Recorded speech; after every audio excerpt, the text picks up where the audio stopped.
Thrissur Thanikkal കോടംകണ്ടത്തെ കുടുംബാംഗമായ KP Antony Achamma ദമ്പതികളുടെ 6 മക്കളിൽ ആദ്യപുത്രനായി 1960 Shri Francis കോടംകണ്ടത്തിൻ്റെ ജനനം.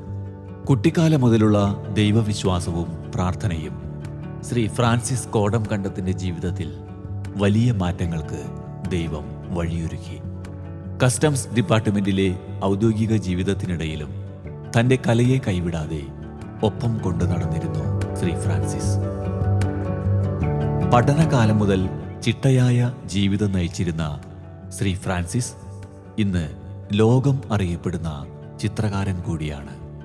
നെടുമ്പാശ്ശേരി എയർപോർട്ടിൽ അസിസ്റ്റന്റ് കമ്മീഷണറായി സേവനം ചെയ്യുന്നതിനിടയിലാണ് 36 വർഷത്തെ ഔദ്യോഗിക ജീവിതത്തിൽ നിന്നും ശ്രീ ഫ്രാൻസിസ് കോടംകണ്ടത്ത് വിരമിക്കുന്നത്. തൻ്റെ ദൈവാനുഭവങ്ങൾ പ്രേക്ഷകർക്ക് മുമ്പിൽ ശ്രീ ഫ്രാൻസിസ് കോടംകണ്ടത്ത് പങ്കുവയ്ക്കുകയാണ് ട്രൂ സ്റ്റോറിയിലൂടെ. തൃശ്ശൂർ നഗരത്തിൽ നിന്ന് ഏകദേശം 10-12 കിലോമീറ്റർ വടക്കു പടിഞ്ഞാറായി മണലൂർ എന്ന ഗ്രാമത്തിലാണ് എൻ്റെ പിതാവ് പ്രൊഫസർ KP ആൻ്റണിയുടെ ജന്മസ്ഥലം. അവിടെ താന്നിക്കൽ കോടംകണ്ടത്ത് കുടുംബാംഗമാണ് ഞങ്ങൾ. എൻ്റെ പിതാവ് തൃശ്ശൂർ സെൻറ് തോമസ് കോളേജിൽ രസതന്ത്ര വിഭാഗം അധ്യാപകനായിരുന്നു. അങ്ങനെ 1960 ജനിച്ച ഞാൻ 64 കൂടിയാണ് തൃശ്ശൂരിലേക്ക് പറിച്ചു നടപ്പെടുന്നത്. തൃശ്ശൂർ നഗരത്തിൽ നമ്മളുടെ ആർച്ച് ബിഷപ്സ് പാലസിൻ്റെ സമീപത്ത് അതിന് നേരെ മുൻവശത്തുള്ള സെൻറ്റ് ക്ലെയേഴ്സ് LP സ്കൂളിലാണ് ഞാൻ പഠിക്കുന്നത്. എൻ്റെ മാതാവിൻ്റെ സ്വദേശമാകട്ടെ അങ്ങ് തെക്ക് മൂവാറ്റുപുഴ എന്ന സ്ഥലത്താണ്.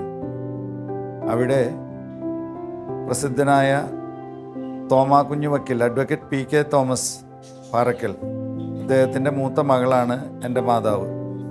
അങ്ങനെ തിരുവിതാംകൂറും കൊച്ചിയും തിരുക്കൊച്ചിയും തമ്മിലുള്ള ഒരു ബന്ധമാണ് എൻ്റെ മാതാപിതാക്കൾ തമ്മിലുള്ള ബന്ധം. പിതാവ് തിരുക്കൊച്ചി സ്വദേശി, തൃശ്ശൂർ സ്വദേശിയാണെങ്കിൽ മാതാവ് മൂവാറ്റുപുഴ സ്വദേശിയായിരുന്നു. എൻ്റെ മാതാപിതാക്കൾക്ക് ഞങ്ങൾ 6 മക്കളാണ്. ഞാനാണ് മൂത്ത മകൻ. ഞാൻ നേരത്തെ പറഞ്ഞതുപോലെ 1964 തൃശ്ശൂർ സെൻറ്റ് ക്ലെയേഴ്സ് LP സ്കൂളിൽ നഴ്സറി മുതൽ പഠനം തുടങ്ങി 4ാം ക്ലാസ് വരെ അവിടെയാണ് പഠിച്ചത്.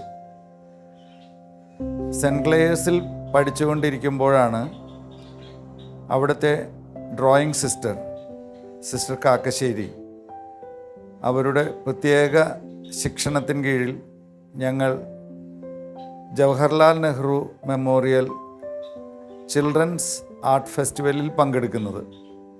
എല്ലാ വർഷവും ജവഹർലാൽ നെഹ്റു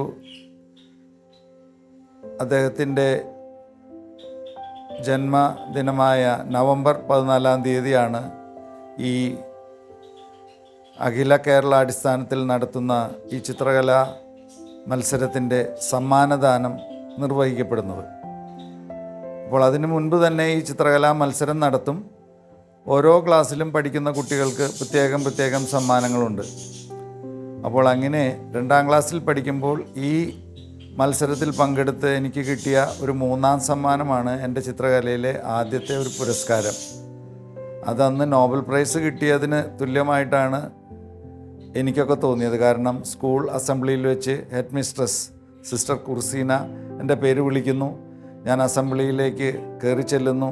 അവിടെ സ്റ്റേജിൽ വെച്ച് ആ പുരസ്കാരം ഏറ്റുവാങ്ങുന്നു. അതൊക്കെ വലിയ സന്തോഷമായിരുന്നു. എൻ്റെ ക്ലാസ്സിൽ എന്നോടൊപ്പം പഠിച്ചിരുന്ന ബാലൻ എന്നൊരു ആശാരി ചെറുക്കനുണ്ടായിരുന്നു. ബാലനെ പോലെ വരയ്ക്കണമെന്നേ ഞാൻ ആഗ്രഹിച്ചിരുന്നുള്ളൂ. അന്ന് ഞങ്ങൾക്ക് സ്ലേറ്റും പെൻസിലുമായിരുന്നു. സ്ലേറ്റിൽ ബാലൻ മനോഹരമായി സ്ലേറ്റ് പെൻസിൽ കൊണ്ട് വരച്ച് അത് വിരലുകൊണ്ട് ഷെയ്ഡ് ചെയ്ത് മനോഹരമായ ചിത്രങ്ങൾ വരയ്ക്കുമായിരുന്നു. മലകളും സൂര്യനും വഞ്ചിയും പുഴയുമൊക്കെ ബാലൻ വരയ്ക്കുമായിരുന്നു. അപ്പോൾ ബാലനെ പോലെ വരയ്ക്കണം എന്നുള്ളൊരു ആഗ്രഹത്തിൽ ബാലൻ വരച്ചിരുന്നത് പോലെ നോക്കി വരയ്ക്കുകയായിരുന്നു ഞാൻ ചെയ്യാറുണ്ടായിരുന്നത്. പിന്നീടാണ് ഈ സിസ്റ്റർ എന്നെ സ്വന്തമായിട്ട് ചിത്രങ്ങൾ വരയ്ക്കാനായിട്ട് പ്രേരിപ്പിച്ചത്. അങ്ങനെ ഞാനും ബാലനും ഈ സ്കൂളിൽ നിന്നുള്ള ചിത്രകലാ മത്സരത്തിൽ പങ്കെടുക്കുമായിരുന്നു.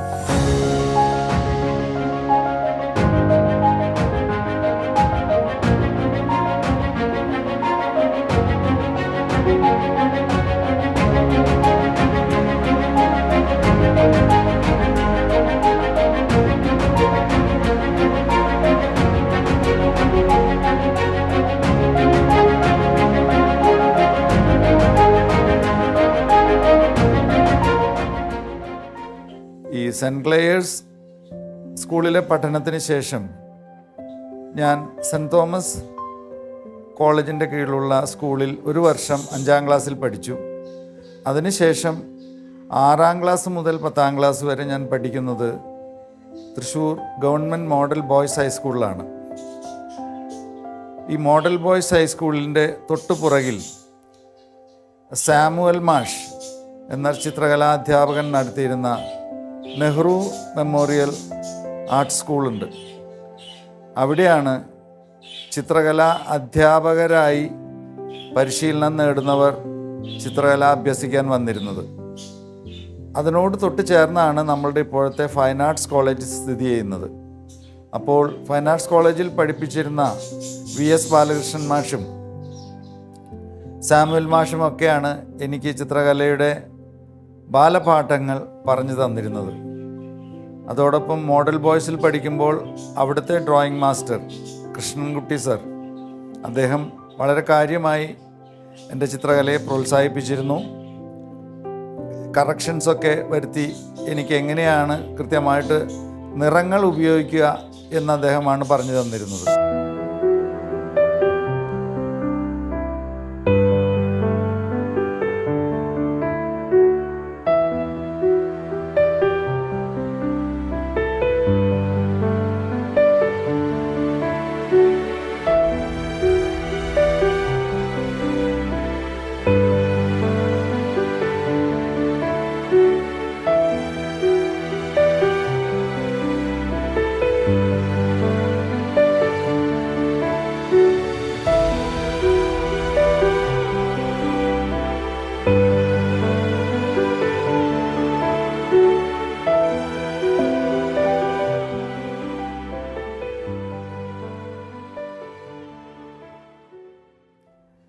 അങ്ങനെ 9ാം ക്ലാസ്സിൽ പഠിക്കുമ്പോഴാണ് അഖില കേരള അടിസ്ഥാനത്തിൽ തൃശ്ശൂർ എഞ്ചിനീയറിംഗ് കോളേജിൻ്റെ 25ാം വാർഷികത്തോടോ മറ്റോ അനുബന്ധിച്ച് ഒരു ചിത്രരചനാ മത്സരം നടന്നു. അതിൽ 1ാം സമ്മാനം ലഭിക്കുന്നത്. അതായിരുന്നു മറ്റൊരു വലിയ അംഗീകാരം. അതിനിടയിൽ സെൻറ്റ് തോമസ് ഹൈസ്കൂളിൽ പഠിക്കുമ്പോഴും മോഡൽ ബോയ്സ് ഹൈസ്കൂളിൽ പഠിക്കുമ്പോഴും സ്കൂളിൻ്റെ യൂത്ത് ഫെസ്റ്റിവൽ, ആനിവേഴ്സറി തുടങ്ങിയ പരിപാടികളിൽ പങ്കെടുത്ത് കൊച്ചു കൊച്ചു സമ്മാനങ്ങൾ ലഭിക്കാൻ ഇടവന്നിട്ടുണ്ട്. സെൻറ്റ് തോമസ് കോളേജിൽ ഡിഗ്രിക്ക് പഠിക്കുമ്പോൾ കോഴിക്കോട് സർവകലാശാല യൂത്ത് ഫെസ്റ്റിവലിൽ പങ്കെടുക്കാനായി നടത്തിയ D-സോൺ മത്സരത്തിൽ ഓയിൽ പെയിൻറ്റിങ്ങിലും വാട്ടർ കളർ പെയിൻറ്റിങ്ങിലും 1ാം സമ്മാനം ലഭിച്ചു. അതിനുശേഷം ഇൻ്റർസോൺ മത്സരം തലശ്ശേരി ബ്രണ്ണൻ കോളേജിൽ വെച്ചായിരുന്നു. അവിടെ വെച്ച് നടന്ന ഓയിൽ പെയിൻറ്റിങ് മത്സരത്തിൽ എനിക്ക് യൂണിവേഴ്സിറ്റിയിൽ 1ാം സ്ഥാനം ലഭിച്ചു. അതൊക്കെ എൻ്റെ ജീവിതത്തിലെ നിർണായകമായ ചില കാൽവയ്പ്പുകളായിരുന്നു.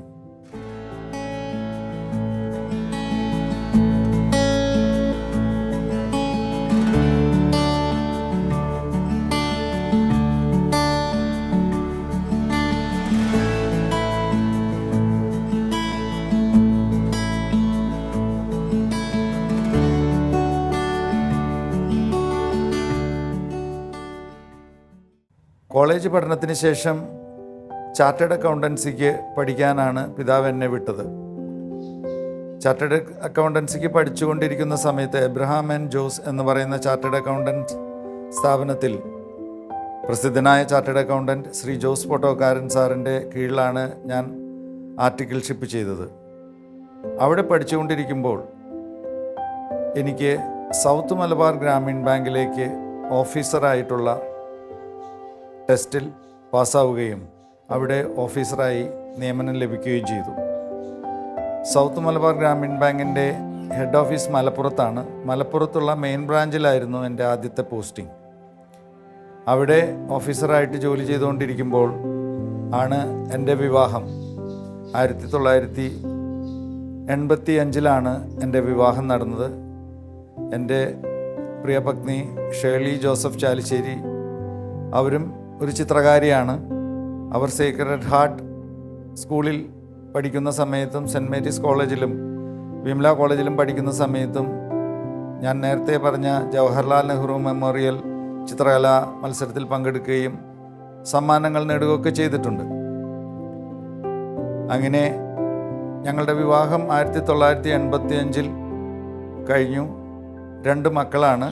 മൂത്ത കുട്ടിയുടെ പേര് അച്ചു എന്നാണ്. ബ്രിജിറ്റ് എന്നാണ് അവളുടെ ഒഫീഷ്യൽ നെയിം. എൻ്റെ അമ്മയുടെ പേരാണ്.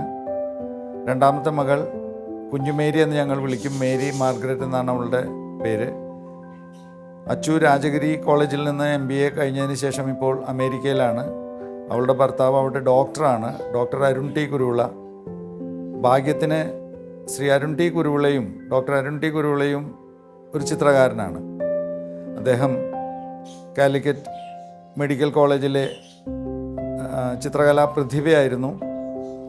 അതുപോലെ തന്നെ സ്കൂൾ മത്സരങ്ങളിലും അദ്ദേഹം പലതവണ സമ്മാനങ്ങൾ നേടിയിട്ടുണ്ട്. അദ്ദേഹത്തിൻ്റെ വീട്ടിലും നമ്മൾ ചെന്ന് കഴിഞ്ഞാൽ ഒത്തിരി ചിത്രങ്ങൾ, അദ്ദേഹം വരച്ച ചിത്രങ്ങൾ നമുക്ക് കാണാൻ സാധിക്കും. രണ്ടാമത്തെ മകൾ കുഞ്ഞുമേരി, ഡോക്ടർ മേരി മാർഗരറ്റ്, അവൾ ഡോക്ടറാണ്. അവളുടെ ഹസ്ബൻഡ് ഡോക്ടർ വിവേക്, അദ്ദേഹം കോട്ടയം സ്വദേശിയാണ്. വിവേക് നൈനാൻ, അവരുടേതാണ് നൈനാൻസ് ട്യൂട്ടോറിയൽ കോളേജ്, കേരളത്തിലെ ഏറ്റവും പഴയ ട്യൂട്ടോറിയൽ കോളേജുകളിലൊന്നാണ്. അവർ കോട്ടയത്താണ് താമസം. അവർ രണ്ടുപേരും ഇപ്പോൾ ബഹ്റിനിൽ ജോലി ചെയ്യുന്നു. അച്ചുവിന് 2 മക്കളാണ്, ജിസേലും മേമുവും. കുഞ്ഞുമേരിക്കും 2 മക്കളാണ്, മറിയക്കുട്ടിയും യൊഹാനും. അങ്ങനെ 4 പേരക്കുട്ടികൾ.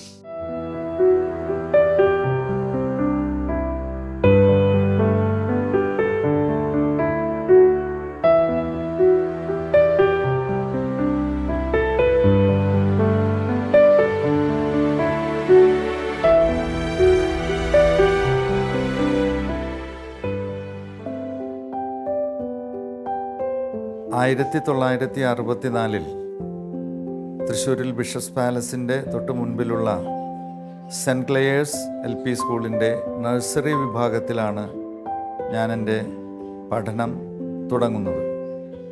ABCDയും 1, 2, 3, 4 ഒക്കെ പഠിക്കുന്നത് അവിടെ നിന്നാണ്. അവിടെ പഠിപ്പിച്ചിരുന്ന റോസി ടീച്ചർ എൻ്റെ ഓർമ്മയിൽ ഇപ്പോഴും ഉണ്ട്. ചട്ടയും മുണ്ടൊക്കെ ഉടുത്ത് ഞങ്ങളെ ടീച്ചർ നഴ്സറി റൈംസും ABCD ഒക്കെ പഠിപ്പിച്ചിരുന്നു. ഒരു 11 മണിയാവുമ്പോൾ നല്ല കട്ടിയുള്ള പാല് ഞങ്ങൾക്കെല്ലാവർക്കും തരുമായിരുന്നു. അതിനുശേഷം 1-ാം ക്ലാസ്സിലെത്തിയപ്പോൾ അന്നമ്മ ടീച്ചറായിരുന്നു എൻ്റെ ക്ലാസ് ടീച്ചർ. അന്ന് വളരെ ക്ഷീണിച്ചായിരുന്നെങ്കിലും ടീച്ചർ ഇപ്പോഴും വളരെ ആരോഗ്യത്തോടു കൂടി ഇരിക്കുന്നു എന്നറിയുന്നതിൽ വലിയ സന്തോഷമുണ്ട്. അടുത്തയിടെ എൻ്റെ ചിത്രപ്രദർശനം തൃശ്ശൂർ വെച്ച് നടന്നപ്പോൾ ടീച്ചറും അവിടെ വന്ന് എൻ്റെ ചിത്രപ്രദർശനത്തിൻ്റെ ഉദ്ഘാടനത്തിൽ സംബന്ധിച്ചത് വലിയ സന്തോഷമായിരുന്നു. 2-ാം ക്ലാസ്സിൽ എന്നെ പഠിപ്പിച്ചിരുന്നത് സിസ്റ്റർ അനത്തോലിയ ആയിരുന്നു. ആ 2-ാം ക്ലാസ്സിൽ വെച്ചാണ് സിസ്റ്റർ കാക്കശ്ശേരി എന്നെ ഡ്രോയിങ്ങിലേക്ക് എൻ്റെ ശ്രദ്ധ തിരിച്ചുവിടുന്നതും ബാലനെ എനിക്ക് നല്ല ക്രിയേറ്റീവായിട്ടുള്ളൊരു സഹപാഠിയെ കിട്ടുന്നതുമൊക്കെ. 3-ാം ക്ലാസ്സിൽ സിസ്റ്റർ ബൊറോമിയ ആയിരുന്നു എൻ്റെ ക്ലാസ് ടീച്ചർ. 4-ാം ക്ലാസ്സിലാകട്ടെ സിസ്റ്റർ സക്കറിയാസ്. അന്ന് ഞങ്ങളുടെ ഹെഡ് മിസ്ട്രസ് സിസ്റ്റർ കുർസീനയായിരുന്നു. നല്ലൊരു കാലഘട്ടമായിരുന്നു. എൻ്റെ അയൽപക്കങ്ങളിൽ നിന്നുള്ള കൂട്ടുകാരും വർഗീസ് എരിഞ്ഞേരി, സുരേഷ്, ഫൈസൽ തുടങ്ങിയ കൂട്ടുകാരൊക്കെ എനിക്ക് അക്കാലത്താണ് കിട്ടിയത്. അതിനുശേഷമാണ് സെൻറ്റ് തോമസ് കോളേജിൽ 1 വർഷം. അവിടെ ഒരു ഫ്രാൻസിസ് മാസ്റ്ററായിരുന്നു ചിത്രകലാധ്യാപകൻ. ഒരു ഉയരം കുറഞ്ഞ ഒരു സാറായിരുന്നു അദ്ദേഹം. അവിടെ പഠിപ്പിച്ചുകൊണ്ടിരിക്കുമ്പോഴാണ് എനിക്ക് യൂത്ത് ഫെസ്റ്റിവലിൽ 10-ാം ക്ലാസ് വരെയുള്ള ചേട്ടന്മാരോട് മത്സരിച്ച് 2-ാം സ്ഥാനം ലഭിക്കുന്നത് പെൻസിൽ ഡ്രോയിങ്ങിൽ.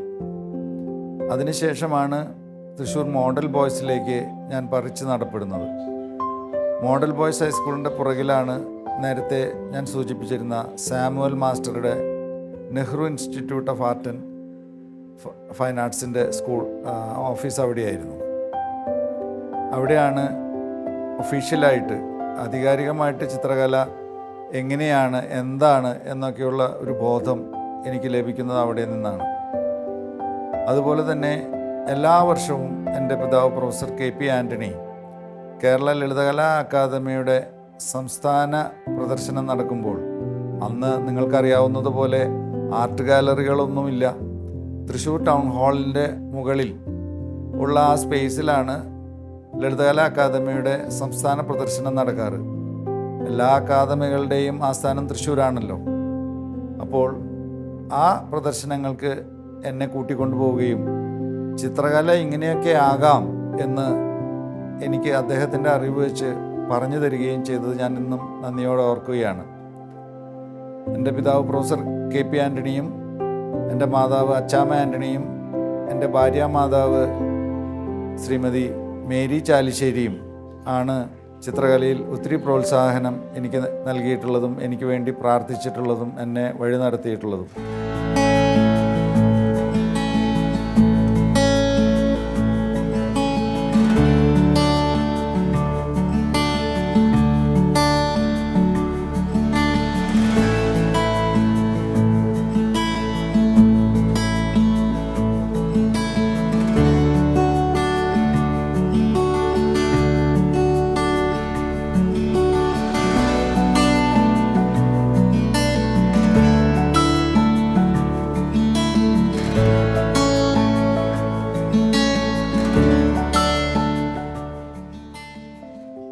സെൻറ്റ് തോമസ് കോളേജിൽ പഠിക്കുമ്പോൾ ഞാൻ പറഞ്ഞു, കോളേജ് യൂത്ത് ഫെസ്റ്റിവലിലും യൂണിവേഴ്സിറ്റി ഫെസ്റ്റിവലുകളിലും എനിക്ക് സമ്മാനങ്ങൾ ലഭിച്ചു.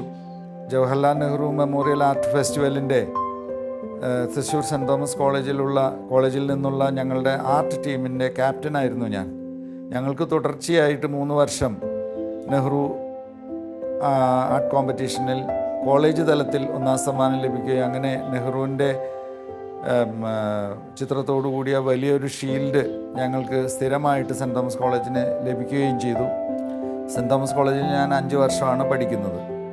ആ സമയത്താണ് എനിക്ക് കാലിക്കറ്റ് യൂണിവേഴ്സിറ്റി തലത്തിൽ ഓയിൽ പെയിൻറ്റിങ്ങിന് 1ാം സ്ഥാനം ലഭിക്കുന്നത്. മോഡൽ ബോയ്സിൽ എൻ്റെ അധ്യാപകനായിരുന്ന കൃഷ്ണൻകുട്ടി മാഷ്, ഞാൻ നേരത്തെ സൂചിപ്പിച്ചതുപോലെ എൻ്റെ ചിത്രകലയുടെ രംഗത്തേക്ക് അദ്ദേഹത്തിൻ്റെ കോൺട്രിബ്യൂഷൻ എന്താണെന്ന് ചോദിച്ചാൽ, അദ്ദേഹമാണ് പെയിൻറ്റിങ്ങിലേക്ക്, അതായത് പെൻസിൽ ഡ്രോയിങ്ങിൽ നിന്ന് പെയിൻറ്റിങ്ങിലേക്കുള്ളൊരു എലിവേഷൻ, അദ്ദേഹത്തിൻ്റെ വളരെ ക്രിയേറ്റീവായിട്ടുള്ള അദ്ദേഹത്തിൻ്റെ കൈകൊണ്ടുള്ള പ്രയോഗങ്ങൾ ഞാൻ ഇപ്പോഴും ഓർക്കുന്നു. ആ സമയത്താണ് എനിക്ക് അഖില കേരള അടിസ്ഥാനത്തിൽ എഞ്ചിനീയറിംഗ് കോളേജിൻ്റെ ആഭിമുഖ്യത്തിൽ നടത്തിയ ഒരു ചിത്രകലാ മത്സരത്തിൽ 1ാം സമ്മാനം ലഭിക്കുന്നത് വലിയ അഭിമാനം നൽകിയൊരു മത്സരമായിരുന്നു. തൃശ്ശൂരിൽ എബ്രഹാം ആൻഡ് ജോസ് എന്ന ചാർട്ടേഡ് അക്കൗണ്ടൻറ്റ് സ്ഥാപനത്തിൻ്റെ കീഴിൽ ഞാൻ ചാർട്ടേഡ് അക്കൗണ്ടൻസിക്ക് പഠിക്കുന്നതിന് മുമ്പ് സെൻറ്റ് തോമസ് കോളേജിൽ BComന് പഠിക്കുമ്പോഴും അതിനു മുമ്പ് പ്രീ ഡിഗ്രിക്ക് പഠിക്കുമ്പോഴും 9ാം ക്ലാസ്സിൽ മോഡൽ ബോയ്സ് ഹൈസ്കൂളിൽ പഠിക്കുമ്പോഴും ഞാൻ ഹോക്കി കളിച്ചിരുന്നു. ഇങ്ങനെ ചാർട്ടേഡ് അക്കൗണ്ടൻസിക്ക് പഠിച്ചുകൊണ്ടിരിക്കുമ്പോഴാണ് എനിക്ക് ഗ്രാമീൺ ബാങ്കിൽ ഓഫീസറായിട്ട് ജോലി കിട്ടുന്നത്. ആ സമയത്ത് തന്നെയായിരുന്നു എൻ്റെ വിവാഹം 1985 ഓഗസ്റ്റ് മാസത്തിലായിരുന്നെങ്കിൽ അതിനു മുമ്പ് തന്നെ ഞാൻ സ്റ്റാഫ് സെലക്ഷൻ കമ്മീഷൻ്റെ ഇൻസ്പെക്ടേഴ്സ് പരീക്ഷ എഴുതി പാസ്സാവുകയും അതിൻ്റെ ഇൻ്റർവ്യൂ പാസ്സാവുകയും അതിനുശേഷം ഫിസിക്കൽ ഫിറ്റ്നസ്സിൽ പാസ്സാവുകയും ചെയ്തിരുന്നു. അങ്ങനെ 1985 നവംബർ 11-ാം തീയതി കണ്ണൂർ സ്പെഷ്യൽ കസ്റ്റംസ് പ്രിവെൻറ്റീവ് യൂണിറ്റിൽ ഞാൻ ഓഫീസറായിട്ട് ജോലി ആരംഭിക്കുന്നു.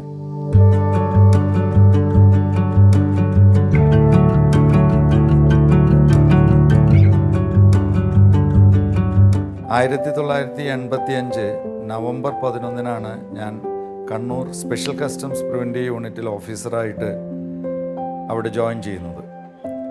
5 വർഷത്തോളം കണ്ണൂർ സ്പെഷ്യൽ കസ്റ്റംസ് പ്രിവെൻറ്റീവ് യൂണിറ്റിലായിരുന്നു. ആ സമയത്താണ് ഞാൻ നേരിട്ട് സ്മഗ്ലേഴ്സായിട്ട്, കള്ളക്കടത്തുകാരുമായിട്ടും അതുപോലെ തന്നെ സ്വർണ്ണക്കടത്തുകാരുമായിട്ടൊക്കെയുള്ള നേരിട്ടുള്ള ഇൻ്ററാക്ഷൻ വരുന്നതും കേസുകൾ പിടിക്കുന്നതും അതുപോലെ തന്നെ ഈ കേസുകൾ കോടതിയിലേക്ക് എത്തിക്കുന്നതും അവർക്ക് ശിക്ഷ വാങ്ങിച്ചു കൊടുക്കുന്നതുമൊക്കെ ഈ കാലഘട്ടത്തിലാണ് ഞാൻ പഠിച്ചു തുടങ്ങുന്നത്. അവിടെ എനിക്ക് ഗുരുനാഥന്മാരായി ശ്രീ വി ബാലചന്ദ്രൻ സാറും ശ്രീ പി അരവിന്ദ് സാറും, അവർ രണ്ടുപേരുടെയും പേരെടുത്ത് പറയേണ്ടതാണ്. അവരാണ് എന്നെ മഹസർ എഴുതാനും സ്റ്റേറ്റ്മെൻ്റ് എടുക്കാനും ഒക്കെ പഠിപ്പിച്ചത്. അതോടൊപ്പം Gopalan sir, M Gopalan sir, അദ്ദേഹം നീലേശ്വരം സ്വദേശിയാണ്, അദ്ദേഹം ഇപ്പോഴും ഉണ്ട്. അതുപോലെ തന്നെ എ കെ അരവിന്ദൻ സൂപ്രണ്ട്, അദ്ദേഹം ഡയറക്ടറേറ്റ് ഓഫ് റവന്യൂ ഇൻ്റലിജൻസിലെ പ്രശസ്തനായ ഒരു ഉദ്യോഗസ്ഥനായിരുന്നു. അദ്ദേഹം ഇപ്പോൾ തലശ്ശേരി മാടപ്പീടികയിലുണ്ട്. ഈ സീനിയർ ഓഫീസേഴ്സിൻ്റെ ഒക്കെ സപ്പോർട്ടോടു കൂടിയാണ് നമ്മൾ ഈ കേസുകളൊക്കെ പിടിക്കുന്നത്. എന്നിരുന്നാലും എല്ലായിടത്തും ഒരു ദൈവാനുഗ്രഹം എന്നോടൊപ്പം ഉണ്ടായിരുന്നു. നമ്മൾ മുന്നോട്ടെടുത്തു വയ്ക്കുന്ന കാല് ദൈവം തുടർച്ചയായി പിന്തുണ നൽകി നമ്മളെ ലക്ഷ്യത്തിലെത്താനായിട്ട് ഓരോ തവണയും നേരിട്ട് സഹായിച്ച അനുഭവമാണ് എനിക്കുള്ളത്. സാധാരണഗതിയിൽ ഈ കള്ളക്കടത്തുകാർ അവരും വളരെ വിദഗ്ധരാണ്. ആ ഫീൽഡിൽ അവരെ പോലെ അറിവുള്ളവരും നമുക്ക് പോലും ഒരുപക്ഷെ അത്രയും അറിവുണ്ടായിക്കൊള്ളണമെന്നില്ല.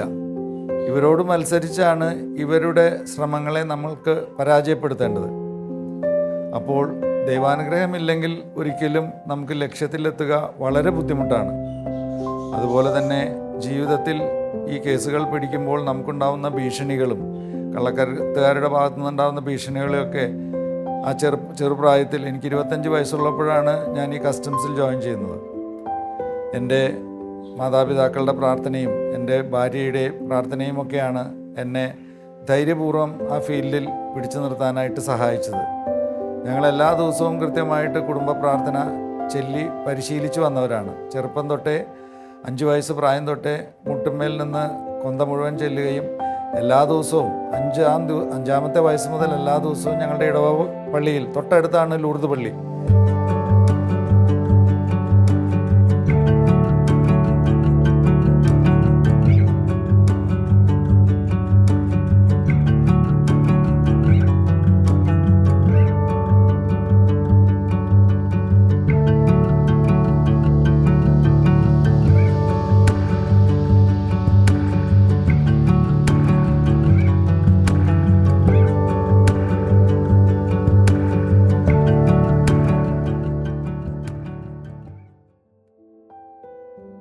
ലൂർദ് പള്ളിയാണ് എൻ്റെ ഇടവക പള്ളി. അവിടെയാണ് എല്ലാ ദിവസവും ഞങ്ങൾ രാവിലെ 5:30 കുർബാനയ്ക്ക് പോവുകയും ചെയ്തിരുന്നു. പിതാവിനോടൊപ്പമാണ് ഞങ്ങൾ പള്ളിയിൽ പോകാറുള്ളത്. അതിനുശേഷം അവിടെ ഞാൻ 10ാം ക്ലാസ് പാസ്സായപ്പോൾ അവിടെ വേദപാഠ അധ്യാപകനായിട്ടും ജോലി ചെയ്തു. 15 വർഷത്തോളം അവിടെ വേദപാഠം അഭ്യസിപ്പിക്കാനായിട്ട് എനിക്ക് സാധിച്ചു. എൻ്റെ പിതാവ് അവിടെ വേദപാഠ അധ്യാപന സ്കൂളിലെ ഹെഡ് മാസ്റ്ററായിരുന്നു. അപ്പം അദ്ദേഹം അവിടെയുണ്ട്. ഞാനും അദ്ദേഹത്തോടൊപ്പം ചെറിയ ക്ലാസ്സുകളിൽ 5ാം ക്ലാസ് തൊട്ട് 6, 7, 8 ക്ലാസ് വരെ ഞാൻ അവിടെ കാറ്റഗിസം അധ്യാപകനായി സേവനമനുഷ്ഠിച്ചിരുന്നു. അതിനുശേഷമാണ് ജോലി കിട്ടുന്നതും കണ്ണൂരിലേക്ക് വരുന്നതും. അതിനുശേഷം എൻ്റെ ഇടവക പള്ളിയുമായിട്ടൊക്കെ ഞാൻ വളരെ അടുത്ത ബന്ധം പുലർത്തിയിരുന്നു. തൃശ്ശൂർ ലൂർദ് മാതാവിൻ്റെ തിരുനാളിനോടനുബന്ധിച്ച് ഒരു കിരീടം എഴുന്നള്ളിപ്പുണ്ട്. ഈ കിരീടം എഴുന്നള്ളിപ്പിൽ ഞാൻ പ്രീ ഡിഗ്രിക്ക് പഠിക്കുന്ന കാലം തൊട്ട് ഡിഗ്രി പാസ്സായി ജോലി കിട്ടുന്നത് വരെ ഈ കിരീടത്തിൻ്റെ ഡിസൈൻ, അന്ന് നമുക്ക് കമ്പ്യൂട്ടറൊന്നുമില്ല, ഞാൻ വരച്ചു കൊടുക്കുന്ന ഒരു വലിയ പാറ്റേൺ, അതനുസരിച്ച് ആശാരിമാർ പാലസ് സ്റ്റേഡിയത്തിൻ്റെ സൈഡിൽ ഒരു ജോസിയേട്ടൻ്റെ ഒരു ഇലക്ട്രിക് ഷോപ്പുണ്ട്, അവരാണ് അതിൽ ലൈറ്റൊക്കെ പിടിപ്പിക്കുന്നത്. അപ്പോൾ അവിടെ കൊണ്ടുപോയിട്ട് പ്ലൈവുഡൊക്കെ കട്ട് ചെയ്ത് നമ്മൾ വരച്ചു കൊടുക്കുന്ന രീതിയിൽ ഈ കിരീടത്തിൻ്റെ തേര് നമ്മൾ ഡിസൈൻ ചെയ്ത് കൊടുക്കുകയാണ് പതിവ്. മനോഹരമായിട്ടുള്ള ഡിസൈനുകളാണ് അന്ന് നമ്മൾ ഈ മാതാവിൻ്റെ കിരീടം എഴുന്നള്ളിപ്പിന് വേണ്ടി തേരായിട്ട് ഡിസൈൻ ചെയ്തിരുന്നത്. അങ്ങനെയുള്ള ഒരു ചിത്രകലാകാലവും എനിക്കുണ്ടായിരുന്നു. പള്ളിയായിട്ട് ബന്ധപ്പെട്ടും അതിരൂപതയുമായി ബന്ധപ്പെട്ട് അവരുടെ വേദപഠന അഭ്യാസനത്തിന് ഉപയോഗിക്കുന്ന രീതിയിലുള്ള ചിത്രങ്ങൾ വരയ്ക്കാനായിട്ട് എനിക്ക് അവസരം ലഭിച്ചു. ഫാദർ ലോറൻസ് ഒലക്കേങ്ങലച്ചൻ അവിടെ വേദപാഠ ക്ലാസ്സുകളുടെ ഡയറക്ടറായിരിക്കുമ്പോഴാണ് വേദപഠനത്തിന് വേണ്ടിയുള്ള ചിത്രങ്ങൾ അവിടെ വരയ്ക്കാനിട വന്നത്. അതോടൊപ്പം തന്നെ പിന്നീട് തൃശ്ശൂരിൽ പുത്തമ്പള്ളിയുടെ ബൈബിൾ ടവർ പണിത സമയത്ത് 12 നിലയോളം പൊക്കമുള്ള ടവറാണ് ബൈബിൾ ടവർ. അതിൽ 5-ാമത്തെയും 6-ാമത്തെയും നിലയിൽ കുരിശിൻ്റെ വഴിയിൽ നമുക്ക് അറിയാവുന്ന പോലെ 14 സ്ഥാനങ്ങളാണ്. ഞാൻ ആർച്ച് ബിഷപ്പിൻ്റെ, നമ്മളുടെ ആൻഡ്രൂസ് താഴത്ത് പിതാവിൻ്റെ അനുഗ്രഹാശിസുകളോടെയാണ് ഞാൻ ഈ ബൈബിൾ ടവറിൽ ഈ കുരിശിൻ്റെ വഴി ചിത്രീകരിച്ചത്. ഞാൻ നേരിട്ട് വന്ന് വരയ്ക്കുകയായിരുന്നു. എന്നെ സഹായിക്കാൻ സുനിൽ എന്ന് പറയുന്നൊരു ചിത്രകാരനും എൻ്റെ കൂടെ ഉണ്ടായിരുന്നു. വരയ്ക്കുന്ന സമയത്ത് ഉത്ഥാനമില്ലെങ്കിൽ ഈ പീഠാനുഭവത്തിന് ഒരു അർത്ഥവുമില്ല എന്നൊരു ചിന്ത എൻ്റെ മനസ്സിലേക്ക് വന്നു. അപ്പോൾ ഞാൻ പിതാവിനോട് ചോദിച്ചു, ഞാൻ 14-ാം സ്ഥലത്തിന് ശേഷം 15-ാം സ്ഥലമായിട്ട് ഉത്ഥാനം കൂടി വരച്ചോട്ടെ എന്ന് പറഞ്ഞപ്പോൾ പിതാവ് സന്തോഷപൂർവ്വം സമ്മതിക്കുകയും ഉത്ഥാനം കൂടി ഞാൻ ആ കുരിശിൻ്റെ വഴിയുടെ അവസാനത്തെ ഒരു സ്ഥാനമായി വരച്ച് ചേർക്കുകയും ചെയ്തത് ഓർക്കുകയാണ്. അങ്ങനെ ഈ കുരിശിൻ്റെ വഴി ബൈബിൾ ടവറിൽ വരച്ചതിനോടൊപ്പം തന്നെയാണ് ഡീകോഡിംഗ് ദാവിഞ്ചി എന്ന് പറയുന്ന ഒരു സീരീസ് ചെയ്തത്. ദാവിഞ്ചി കോഡ് എന്ന പേരിൽ അവസാനത്തെ അത്താഴത്തെ പുരസ്കരിച്ച് വളരെ കോൺട്രവേഴ്ഷ്യലായ ഒരു ചിന്താധാര ഒരു ഇംഗ്ലീഷ് നോവലിൽ ഉണ്ടായി വന്നിരുന്നു. അപ്പോൾ അതിനെതിരായിട്ടുള്ള എൻ്റെ ഒരു ഫൈറ്റായിരുന്നു ഈ ഡീകോഡിംഗ് ദാവിഞ്ചി എന്ന ചിത്ര പരമ്പരയിലൂടെ ഞാൻ ചെയ്തത്. 2003 ഈ ദാവിഞ്ചി കോഡ് എന്ന് പറയുന്ന പുസ്തകം ഒഫീഷ്യലായിട്ട് റിലീസ് ചെയ്യുന്നത്. ആ വർഷം തന്നെ എനിക്കത് വായിക്കാനിടയായി. പക്ഷെ അതിനോട് യോജിക്കാൻ എനിക്ക് സാധിക്കുമായിരുന്നില്ല. അപ്പോൾ യഥാർത്ഥത്തിൽ അവസാനത്തെ അത്താഴത്തിൽ ലിയനാർഡോ ദാവിഞ്ചി എന്ന വിശ്വപ്രസിദ്ധ ചിത്രകാരൻ എന്താണ് വരച്ചു വെച്ചത് എന്നത് കണ്ടെത്താനായി എൻ്റെ ശ്രമം. അതിനുശേഷം വർഷങ്ങളോളം ഞാൻ അതിനുവേണ്ടി പരിശ്രമിച്ചു. എൻ്റെ പരിശ്രമത്തിന് ദൈവം കൂലി തന്നു. ദാവിഞ്ചിയുടെ അലക്സാൻഡ്രിയയിൽ നിന്ന് ദാവിഞ്ചിയുടെ ഡയറി ലഭിച്ചതിനെപ്പറ്റി ലൈഫ് മാഗസിനിൽ, ഞാൻ ജനിച്ച് എനിക്ക് 4 വയസ്സുള്ളപ്പോൾ 1964 പ്രിൻ്റ് ചെയ്ത ലൈഫ് മാഗസിൻ ഒരു പഴയ പുസ്തക സ്റ്റോളിൽ നിന്ന് എനിക്ക് ലഭിച്ചു. അതിൽ നിന്നാണ് ദാവിഞ്ചിയുടെ ടെക്നിക്കുകളെ പറ്റി ഞാൻ പഠിക്കുന്നത്. അങ്ങനെ ആ ടെക്നിക്കുകൾ അനലൈസ് ചെയ്ത് ഈ അവസാനത്തെ അത്താഴം ഞാൻ റീക്രിയേറ്റ് ചെയ്തപ്പോൾ ദാവിഞ്ചി ആദ്യം എന്താണ് വരച്ചത്, രണ്ടാമത് എങ്ങോട്ടാണ് പോയത്, ആദ്യം എന്ത് നിറമാണ് ഉപയോഗിച്ചത്, രണ്ടാമത് എന്ത് നിറമാണ് ഉപയോഗിച്ചത്, അങ്ങനെ വിശദമായിട്ട് ദാവിഞ്ചിയുടെ ചിത്രരചനാ സങ്കേതത്തെപ്പറ്റി ഞാൻ വിശദമായിട്ട് പഠിച്ചു. അങ്ങനെ പഠിച്ചു വന്നപ്പോഴാണ് ഡീകോഡിംഗ് ദാവിഞ്ചി എന്ന എൻ്റെ ഏറ്റവും ഫേമസ് ആയിട്ടുള്ള ചിത്ര പരമ്പര ഉണ്ടാകുന്നത്. 12 ചിത്രങ്ങളാണ് ആ പരമ്പരയിലുള്ളത്. അതിൽ പാകെ കൂടി ഒരു ചിത്രം മാത്രമേ എൻ്റെ പക്കലുള്ളൂ. മറ്റ് 11 ചിത്രങ്ങളും ഓൾറെഡി വിറ്റുപോയിരിക്കുന്നു. ബോംബെയിൽ പ്രസിദ്ധമായ ടാറ്റയുടെ ജഹാംഗീർ ആർട്ട് ഗാലറിയിൽ ആ ചിത്രം പ്രദർശിപ്പിക്കാനായിട്ട് ഭാഗ്യം ലഭിച്ചു. വിശുദ്ധ കുർബാനയുടെ രഹസ്യം, അപ്പത്തിൻ്റെയും വീഞ്ഞിൻ്റെയും രൂപത്തിൽ നിങ്ങൾ എന്നെ എങ്ങനെ ഓർമ്മിക്കുന്നു? യേശു തൻ്റെ ശരീരം അപ്പമായിട്ടും തൻ്റെ രക്തം വീഞ്ഞായിട്ടും അതിനെ തൻ്റെ ശരീരവും തൻ്റെ രക്തവുമായി മാറ്റി തലമുറകളിലേക്ക് അത് ഓർക്കാനായും വിശുദ്ധ കുർബാനയുടെ ഏറ്റവും പ്രധാനപ്പെട്ട ഭാഗമായും നമുക്ക് പകർന്നു തരുമ്പോൾ അതായിരിക്കണം ദാവിഞ്ചി ഏറ്റവും പ്രധാനമായിട്ടും ആ ചിത്രത്തിൽ വരച്ചു വെച്ചത് എന്നതായിരുന്നു എൻ്റെ ആശയം. ദൈവസഹായം കൊണ്ട് അത് ജാമിതീയമായി എനിക്ക് ഈ സീരീസിലൂടെ തെളിയിക്കാൻ സാധിച്ചു. എങ്ങനെയാണ് യേശു തന്നെ ആ കാസയുടെ രൂപമാകുന്നതെന്നും കാസയുടെ ഒരു ഭാഗമാകുന്നതെന്നും എങ്ങനെയാണ് യേശുവിൻ്റെ ശരീരം അപ്പമാകുന്നതെന്നും നമുക്ക് കൃത്യമായിട്ട് ജോമെട്രിക്കലായിട്ട് നമുക്ക് പ്രൂവ് ചെയ്യാൻ സാധിച്ചു. അങ്ങനെയാണ് എനിക്ക് ആ വർഷത്തെ കേരള കാത്തലിക് ബിഷപ്സ് കോൺഫറൻസിൻ്റെ സംസ്ഥാന മീഡിയ പുരസ്കാരം ലഭിക്കുന്നത്.